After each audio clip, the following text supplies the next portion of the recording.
특검팀을 직접 한번 만나보고 싶었습니다. 그래서 어렵게 모셨습니다. 특검팀의 특별수사관 이정원 변호사 연결을 해보죠. 이 변호사님 안녕하세요. 네, 안녕하세요. 고생 많으셨습니다. 준비 기간까지 해서 90일간의 대장정을 마친, 그리고 최종 수사 결과 발표까지 마친 소감이 어떠세요? 글쎄, 워낙 이제 현직 대통령이 수사 대상이었던 초유의 사태였고, 예. 그만큼 이제 중차대한 사건이었던 만큼 가슴이 무거웠죠. 그리고 또 조사를 하는 과정 중에서 또 많이 놀라기도 했고. 예. 놀라기도 했고, 뭘 그렇게 놀라셨어요? 뭐 조사를 하다 보면, 예. 그러니까 저희가 생각했던 것보다 훨씬 그 상황들이 심각했고요. 실제 저희가 밝힌 수사 결과를 밝힌 내용들이 한 20-30%밖에 안 되는 것 같아요. 정말 놀랄만한 것들이 많았는데 적시할 수 있을 정도가 된 건 20-30%밖에 안 됐다? 그렇죠. 그러니까 저희가 뭐 첩보 수준으로 받고 그다음에 수사를 하고 뭐 그러면서 실제 저희가 공소를 제기할 정도로 그렇게 할 정도로 이제 수사가 됐던 사건은 한 20-30% 정도밖에는 수사가 진행되지 않았던 것 같고 그렇군요. 그 정도 많이 기소가 된 거죠. 또 시간도 좀 더 주어졌어야 되고요. 그다음에 좀 이렇게 제도적으로 특검법상 여러 가지 좀 문제가 있어가지고 더 수사를 못했던 부분들도 좀 있어요. 그러니까 사실은 그 수사관들이 뭐 밤낮 없이 수사하셨다고 들었어요. 몇 시간이나 주무셨어요? 뭐 2-3시간 자고 출근하는 경우도 많았고요. 저 같은 경우 거의 집에 못 들어갔으니까. 집에 못 들어갔을 정도로. 그냥 근처 사우나 가서 눈 붙이고 나오고. 네, 그렇습니다. 세상에. 그렇게 했는데도 우리가 밝힐 수 있는 건 20-30%였다. 그 정도로 어마어마한 미스테리들이 아직도 남아있다. 이 말씀. 네, 그렇습니다. 이정원 수사관이 꼽는 특검의 가장 큰 성과라면 그래도 그 20-30% 밝혀낸 것 중에 뭐라고 보세요? 아무래도 블랙리스트 부분. 블랙리스트. 네, 그리고 이제 최순실과 대통령, 삼성 간의 뇌물체 혐의를 밝힌 부분. 뭐 그런 부분이겠죠. 결국은 이제 국정농단하고 전경유착의 어떤 고리 부분. 일부를 밝혔다. 그게 성과라는 성과겠죠. 이재용 부회장이 사실 첫 번째 구속영장 청구했을 때는 기각이 됐고 두 번째에서 구속이 됐는데 첫 번째 때 그 예상하셨어요? 저희는 좀 자신했었습니다. 자신 있으셨어요? 예, 자신 있었습니다. 다들 구속영장이 나올 거라고 기대를 했었는데 많이 실망하고 놀랬죠. 그렇군요. 첫 번째 때도 자신 그럼 두 번째 때는 오히려 더 불안해지셨을 수도 있겠네요? 예, 그랬습니다. 아마 그날 그 영장 발부 여부 결정되는 그날 밤에 특검 구성원 중에서 아마 잠이 오는 분들이 별로 없었을 거예요. 하얗게 밤을 지새면서. 첫 번째 때도 자신했는데 안 됐으면 두 번째 때는 어떨까 이런 조마조마한. 예, 그렇죠. 예, 이거 저희가 혹시나 놓친 부분은 없는지. 사실 또 그러면서 저희가 영장 관련된 부분 이제 보완을 계속 해가면서요. 그래요. 예, 혹시나 또 만에 하나. 이런 일이 없어야 되니까 조심을 하고 또 여러 가지로 따져봤죠. 가장 큰 성과는 이제 그 정경유착의 부분을 파헤친 부분. 반면에 제일 아쉬운 점, 제일 뭔가 남는다 하는 부분이 있다면? 나머지 대기업 수사들이 시간적 제약 때문에 손을 대지 못했다는 부분. 뭐 일부 수사들은 진행이 됐고요. 또 상당 부분 성과가 있었음에도 불구하고 기소할 만큼 저희가 밝혀내지 못한 부분이 좀 있습니다. 그렇죠. 그리고 또 오병우 수사 여기에 말씀들이 많습니다. 뭐 봐주기를 했다는 등. 그렇죠. 그런데 이게 아무래도 이재용 그 부회장에 대한 영장이 기각된 이후로 그거에 대한 보완 조사 재청구를 위해서 시간을 좀 많이 썼고요. 그러다 보니까 이제 그 특검 연장 여부가 불확실해지면서 카운트다운에 들어가지 않았습니까? 그랬죠. 결국 이때 이제 그 관련 참고인들이 이제 요 시간만 피하면 특검 수사를 피할 수 있을 거라고 생각을 해서 소환부를 했어요. 결국 이제 그 부분이 조사가 조금 미진했던 부분이 결국 영장 기각 사유가 되지 않았나. 그러면 그 미적미적거리면서 끝까지 버텼던 중요 참고인들이라면 어떤 사람들이요? 결국은 이제 청와대 내부에 있었던 또 거기에 파견되었던 검사들, 실제 그 우병우 전 수석의 지시를 받고 실제 그 실행을 했던 사람들에 대한 조사가 있어야 되는데 그렇죠. 수사에 협조를 하지 않았죠. 거기엔 지금 현직 검사들도 있습니다. 결국은 우병우 전 수석의 입김이 그들에게 작용해서 끝까지 이들이 불응한 거 아니냐라는 얘기도 나오는데. 글쎄요, 뭐 저희가 거기까지 알겠습니까만은 아무래도 어쨌든 뭐 청와대 이쪽과 관련되면 협조적이지 않더라고요. 그렇고 특검 자체가 우병우 라인의 영향을 받은 건 아니냐라는 의심도 있었거든요. 내부적으로 그런 부분은 없었습니다. 그건 아니고. 더군다나 저희가 이제 특별수사관들하고 현직 검사들하고 같이 예. 그 협력하는 체제로 운영했었기 때문에 예. 뭐 그런 부분들이 논의될 수 있는 여지가 별로 없었습니다. 그렇군요. 그 부분에 대한 오해는 좀 서운하실 수 있겠어요. 그러면. 네, 그렇습니다. 또 하나는 이제 재산관계 수사 이 부분인데요. 일단 시간이 짧았던 부분도 있고요. 그다음에 이 재산관계를 조사하기 위해서는 이제 금감원과 국세청의 협조가 절대적이에요. 절대적이죠. 예, 그렇죠. 그러니까 예를 들면 저희가 그 관련된 등기부등본을 찾고 그와 관련된 자금이 서로 어떻게 움직였는지를 확인해야 되는데 이와 관련된 자료들을 그쪽에 전부 다 거부를 했습니다. 거부할 수도 있습니까? 특검이 내놓으라는데? 받아오라고 하는데. 영장 받아오라고 하는데. 예, 영장을 받아오라고 하는데 이게 벌써 30년 전 이미 지난 공소시효가 다 끝난 사건들이에요. 근데 범죄 혐의를 적시할 수 없으니까 영장 발부 자체가 안 되는 사건이죠. 안 되죠. 예. 왜 그 부분이 미진했는가? 이게 좀 이해가 되네요. 특검팀 내부에서는 연장 가능성, 그러니까 황교안 권한대행이 연장 승인을 할 가능성을 얼마나 보셨어요? 별로 가능성이 없다고 봤습니다. 가능성 없다고 보셨어요? 그리고 애초에 1차 수사 계획을요. 연장이 안 되는 걸 전제로 저희가 수사 계획을 잡고 조사를 했어요. 세상에. 왜요? 그 연장 여부 결정을 황대행이 하게 돼 있는데 과연 해줄지 의문이다. 어차피 대통령이 임명한 총리인데 해줄 것인가? 그렇습니다. 결국은 저희가 현직 대통령에 대한 조사를 같이 할 수밖에 없는데 과연 그 부분에 대해서 연장을 해주겠느냐. 여기에 대해서는 사실은 좀 회의적이었고요. 그래서 일단 가급적이면 70일 안으로 조사를 마무리해보자 1차. 그리고 연장이 되면 나머지 더 한번 해보고 하는 차원으로 이제 플랜 A, B 이렇게 두 개로 마련해서 조사를 진행을 했죠. 애초에 안 될 거다라는 전제하에 우선순위 쭉 정해가지고 여기까지 가자. 이렇게 참 들으면서 안타깝네. 아니 수사관이 수사를 하겠다는데도 그 지휘자가 하지 말아라. 이게 좀 코미디 아닌가요? 그렇죠. 근데 어떻게 하겠습니까? 또 하나는 제가 아쉬운 점은 청와대 압수수색 무산되고 대통령 대면 조사 무산된 것. 왜 그렇게 끝내 문을 안 열어주고 끝내 안 만나줬을까요? 대통령에 대한 수사가 어려울 것이라는 점은 애초부터 예상을 했죠. 하지만 이런 식으로 압수수색에다가 대면 조사까지 전면 거부할 거라고는 예상을 못했습니다. 특히 대면 조사 같은 경우에는 특검에서 그 비공개로 하기로 한 거를 정보를 사전에 유출했다. 이게 이제 문제가 된 거였는데. 진짜로 유출한 겁니까? 그걸 알고 있는 분이 서너 분밖에 안 돼요. 특검 내에서도. 저희 내부에서는 그게 흘러가지 않았을 거라고 저희는 판단을 하고요.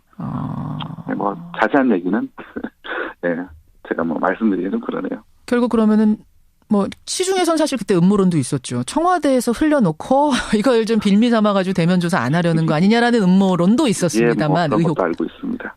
대면 조사 그렇게 해서 불발이 어쨌든 됐고요. 압수수색도 무산이 됐는데 만약 대면 조사나 압수수색이 성사가 됐더라면 지금 세월호 7시간 미스테리 못 푸셨잖아요. 네, 그렇습니다. 그거 풀렸을 거라고 보세요? 네, 그렇습니다. 청와대 압수수색은 굉장히 결정적이었어요. 민정수석실에 대한 압수수색이 있었다고 한다면 우병우에 대한 수사가 훨씬 더 탄력을 받았을 것이고요. 그다음에 국정농단 전반에 대한 어떤 수사가 상당 부분 아마 성과를 내거나 진척이 있었을 겁니다. 그렇군요. 그래서 그렇게 안 열어주고 안 만나주고 그랬을까요? 우선은 어쨌든 수사하면서 블랙홀이 3군데가 있었죠. 블랙홀 3군데 어디입니까? 우선은 수사조차 응하지 않는 대통령. 대통령. 그렇죠. 그다음에 두 번째는 수사에 응하지만 계속해서 이제 진술거부권 행사하는 최순실 씨. 그리고 수사에는 항상 오셔가지고 덕적으로 진술하시는 것처럼 보이지만 이렇게 저렇게 이제 계속해서 이제 말만 돌리시는 김기춘 전 비서였죠. 세 번째 블랙홀. 아니 오기는 오는데 말을 안 미꾸라지처럼 말을 잘 안 하셨어요, 그분은? 그렇죠. 대부분 상관이 없다거나 다른 방법 되게 피해갈 수 있는 말씀 많이 하신 걸로 알고 있습니다. 아니 그분 청문회에서도 그러시더니 특검 가서도 그러셨네요. 근데도 어떻게 구속까지 시켰습니다. 예, 결국 이제 본인들이 진술을 하지 않는다고 하더라도 예. 결국 이제 그걸 하기 위한 그 밑에서부터의 수사들이 차분히 진행됐었고요. 그와 관련돼서 특히 문체부 관계자들, 예. 그분들이 이제 충분하게 저희가 진술을 해주셨기 때문에 그와 관련된 자료 또 진술들이 구속을 시킬 만큼 충분히 있었죠. 문체부의 자료가 문체부 분들이 워낙 적극적으로 도움을 주신 거군요. 그러니까 김기춘, 조윤선 구속에는. 그렇다고 봐야죠. 그러니까 첫 번째 저희가 이제 문체부를 2번 압수수색을 했나요? 예. 그랬을 텐데 첫 번째 압수수색 했을 때보다 두 번째 압수수색 했을 때는 제가 내부 제보도 받았고요. 그리고 구체적으로 어떤 자료가 어디에 있다. 그것도 알려주세요. 예, 그렇습니다. 거의 기다리고 계셨어요. 그러니까 문체부 직원들도 얼마나 그동안 속이 탔으면 어서 오십시오. 특검팀. 이거 여기 있고 이게 중요한 거고 이거 제보하겠습니다. 네. 세상에 알겠네요. 문체부 직원들이 그동안 얼마나 고통 속에서 살았는지. 그래서 블랙리스트 수사는 김기춘, 조윤선 이 사람들이 그렇게 버텨도 구속이 가능했던. 네. 장시호 씨도 많이 도움되지 않았습니까? 그렇죠. 예. 그런데 이제 시중에서는 이제 장시호 씨가 아주 결정적인 순간에 태블릿 PC라든가 이런 부분들 협조를 해주고 했던 부분들도 있지만. 실제로 장시호 씨가 이제 태블릿 PC와 관련된 부분을 이제 저희한테 자백을 하기 전까지 이제 저희가 CCTV 분석을 해서요. 최순실의 마지막 주거지에 관련된 CCTV를 섭달치를 돌려보고 거기서 이제 그 물건을 들고 나가는 장시호 씨를 특정을 했고요. 그러고 나서 불러서 그 조사를 하니까 그에 대해서 이제 진술하는 과정에서 나온 거죠. 그러니까 결국 이제 자발적으로 협조를 했다기보다는 저희가 추궁을 하면 그거에 대해서 이제 마지못해서 진술하는 그런 부분들이었습니다. 그러니까 장시호 씨가 아주 적극적으로 처음부터 이것도 알려주고 저것도 알려주고 그렇게 지금 세상에 알려진 거는 물론 장시호 씨 진술이라든가 이런 부분들이 수사에 도움이 많이 된 건 맞지만 그렇죠. 그렇군요. 그런 부분도. 역시 특검팀을 직접 만나니까 여러 가지 궁금증들이 좀 풀리는데 특검팀의 특별수사관 이정원 변호사 지금 만나고 있습니다.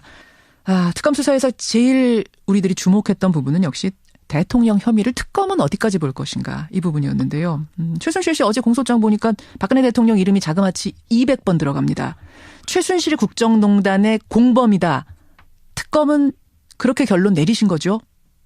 그렇습니다. 예. 가장 심각한 범죄는 뭐라고 보십니까? 이런 말씀이 적절한지 모르겠지만 가장 큰 문제는 자신이 무슨 죄를 지었는지 인식 자체가 없다는 부분 아니겠습니까? 그게 어떻게 해석하면 될까요? 무슨 죄를 졌는지 인식조차 없다는 것?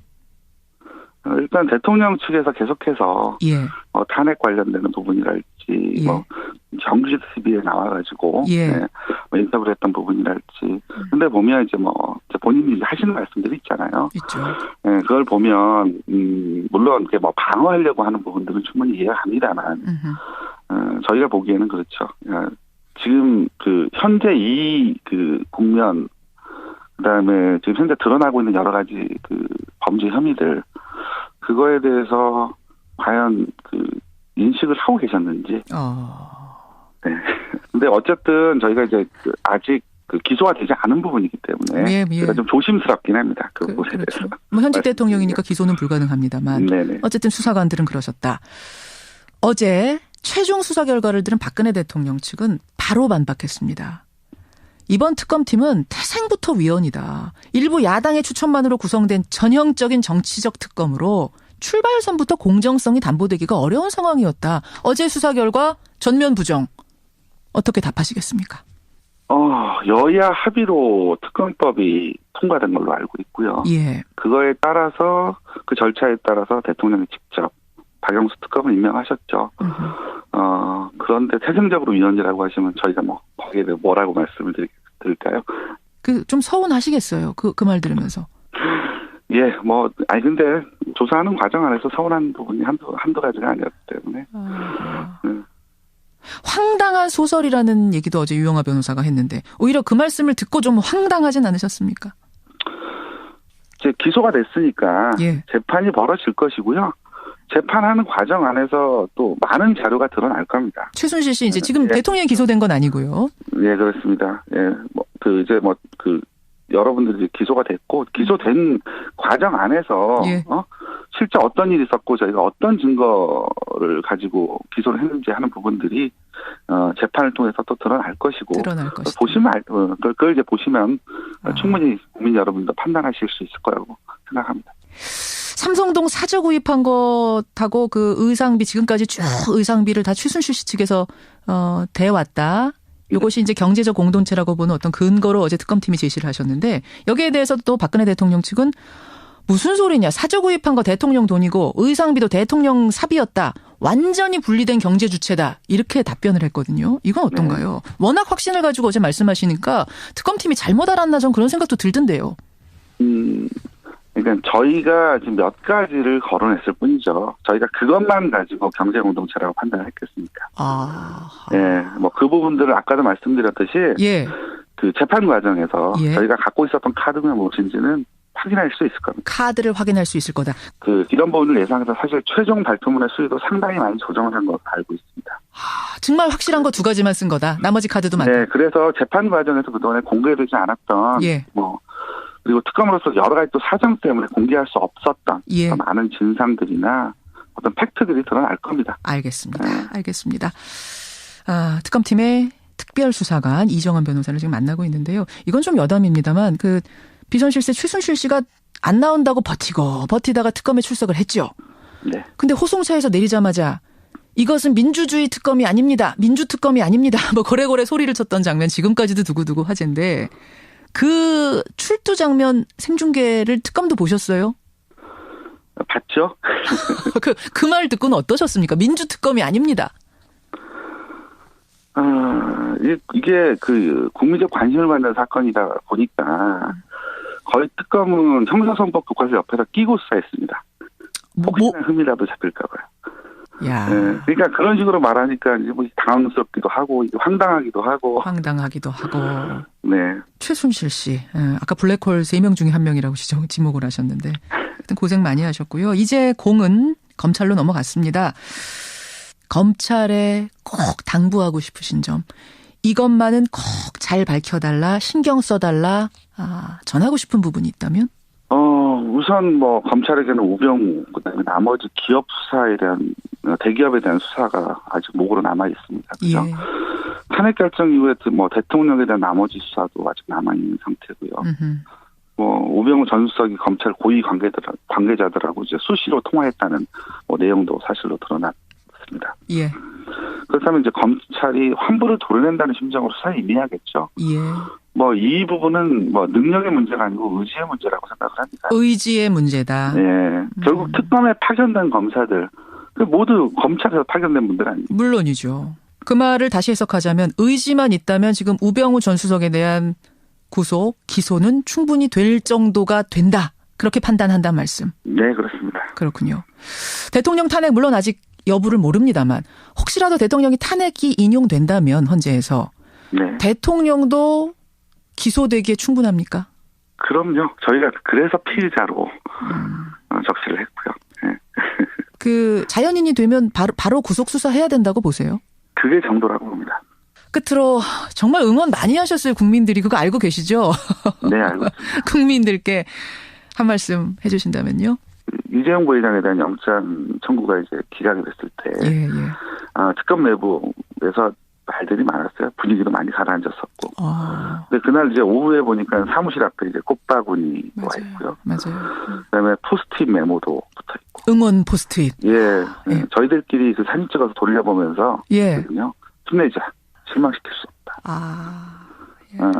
어쨌건 이 자리 빌어서 이제 특검을 응원해 주신 국민 여러분께는 진심으로 감사드립니다. 그러니까 힘들 때마다 결국 힘이 된 건 국민이었네요. 그렇죠. 참. 고생 많이 하셨습니다. 고생 많이 하셨고요. 좀 아쉽게 끝이 나긴 했습니다. 시간만 좀 더 있었으면 하는 아쉬움은 있습니다만 주어진 시간 안에서 최선을 다해서 밤잠 줄여가면서 노력해 주신 것 다시 한번 감사 인사 드리겠습니다. 예. 감사합니다. 고맙습니다. 네, 고맙습니다. 예. 제가 정식 명칭 한번 불러보죠. 박근혜 정부의 최순실 등 민간인에 의한 국정농단 의혹 사건 규명을 위한 특별검사 팀의 특별수사관 이정원 변호사였습니다.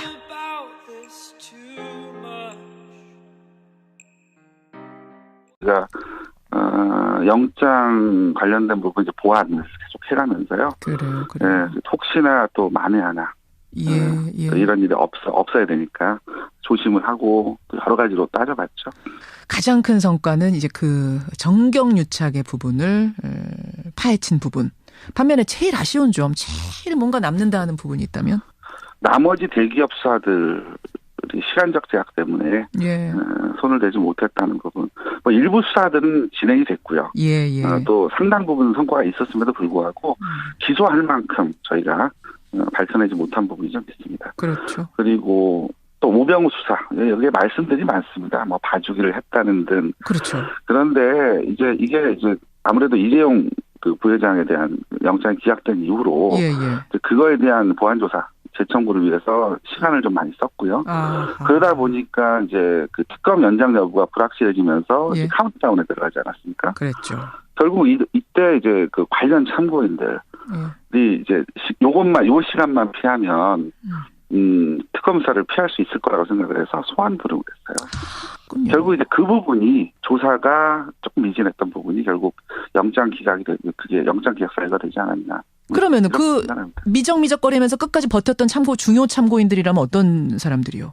결국은 이제 청와대 내부에 있었던 또 거기에 파견되었던 검사들, 실제 그 우병우 전 수석의 지시를 받고 실제 그 실행을 했던 사람들에 대한 조사가 있어야 되는데, 그렇죠. 수사 협조를 하지 않았죠. 거기엔 지금 현직 검사들도 있습니다. 결국은 우병우 전 수석의 입김이 그들에게 작용해서 끝까지 이들이 불응한 거 아니냐라는 얘기도 나오는데. 글쎄요, 뭐 저희가 거기까지 알겠습니까만은 아무래도 어쨌든 뭐 청와대 이쪽과 관련되면 협조적이지 않더라고요. 그렇고 특검 자체가 우병우 라인의 영향을 받은 건 아니냐라는 의심도 있었거든요. 내부적으로 그런 부분은 없었습니다. 그건 아니고. 더군다나 저희가 이제 최순실과 대통령, 삼성 간의 뇌물죄 혐의를 밝힌 부분, 뭐 그런 부분이겠죠.